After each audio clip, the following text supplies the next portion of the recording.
Chez les enfants, nous retrouvons beaucoup de nos propres prédispositions. Autour de nous, les récompenses ne sont rien d'autre que de fausses louanges, le prestige, la richesse, la célébrité, le pouvoir. Vous serez amené à rencontrer beaucoup de ces termes, peut-être même tous ces termes.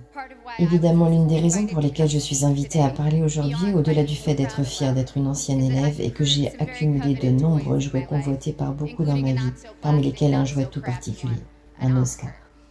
Alors je pense que nous nous retrouvons face au même ressenti en cette journée de remise des diplômes. Les personnes qui ont accompli beaucoup de choses dans leur vie vous diront qu'il ne faut pas toujours faire confiance aux fruits de vos accomplissements. Mais je pense qu'on peut se faire à cette contradiction et qu'elle est en fait instructive. La réussite est une chose merveilleuse quand on sait pourquoi. Quand on ne sait pas, cela peut se transformer en véritable piège. Être ou ne pas être n'est pas la question. La question vitale est de savoir comment être et comment ne pas être. Parfois, vos incertitudes et votre manque d'expérience peuvent vous mener à vous approprier les attentes, les normes, les valeurs d'autres personnes. Mais vous pouvez aussi exploiter ce manque d'expérience et bâtir votre propre chemin. Un chemin libéré du poids des choses comme elles doivent être. Un chemin qui se définit uniquement par ses propres raisons. Vous êtes là pour une raison. Si j'avais eu conscience de mes propres limites, je n'aurais jamais pris aucun risque.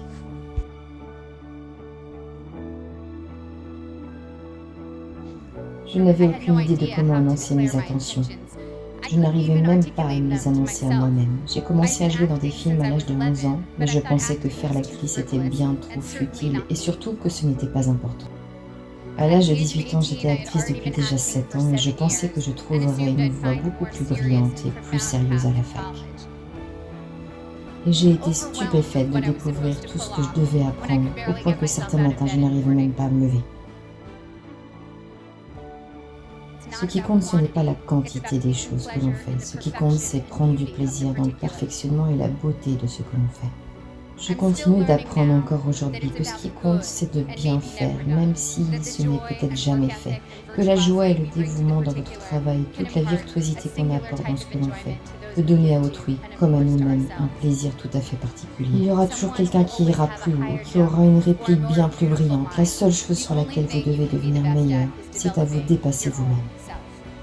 J'ai pu mettre de l'importance sur les films que je voulais et non pas me laisser influencer par les résultats du box-office, ni le prestige.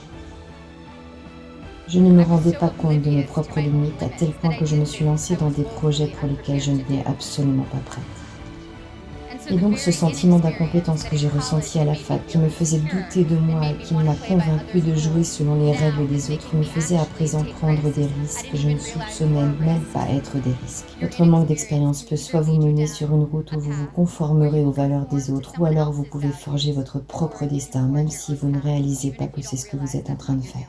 Votre inexpérience est un atout qui vous permettra de penser de façon anticonformiste et sur accepter votre manque de connaissances et utiliser-le comme un atout.